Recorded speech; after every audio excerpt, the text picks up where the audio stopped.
விவாகரத்து in my version. என்ன லட்ச லட்சமா செலவு பண்ணி என்ன புண்ணியம், எண்ணி 2 வருஷம் கூட ஆகல, வாழா வெட்டியா இங்க வந்து உட்கார்ந்துட்ட. என்னப்பா இத்தனை வருஷம் கழிச்சு ஊர் மெச்ச பேச கல்யாணம் பண்ண, உன் வீட்டம்மா வேற எவன் கூடயோ சுத்துறாளாமா, பிள்ளைகளை பார்த்துட்ட, சகிச்சு போயிரு.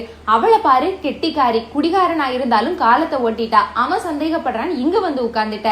முதல்ல கரைக்கிற புளிக்கு தான் கார அதிகம், அதுக்கப்புறம் கரைக்கிறதெல்லாம் வெறும் தண்ணி தான். முதல்ல நடக்கிறதான் கல்யாணம், அப்புறம் எல்லாம் நல்லதுக்கு இல்ல. 1000 சொல்லுவாங்க, 1001 சொல்லுவாங்க. நாக்கு மேல பல்லு போட்டு பேசுறவங்களுக்கு 4 சுவத்துக்குள்ள நாம படுற கஷ்டம் எங்க புரிய போகுது?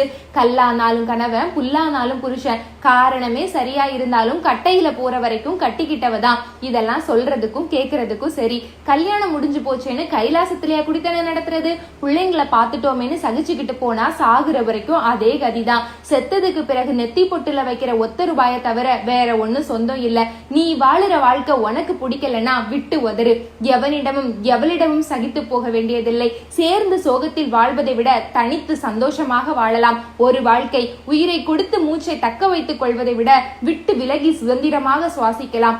அம்மி மிதித்து அருந்ததி பார்த்து அக்கினி சாட்சியாக கெட்டி மேளம் கொட்ட தாலி கட்டி வாழ ஆரம்பித்தாலும் இரு மனங்கள் ஒத்து போகாதவரை கட்டியது வெறும் கயிறே, எரிந்தது வெறும் நெருப்பே, கட்டிலில் நடந்ததும் வெறும் கனவே.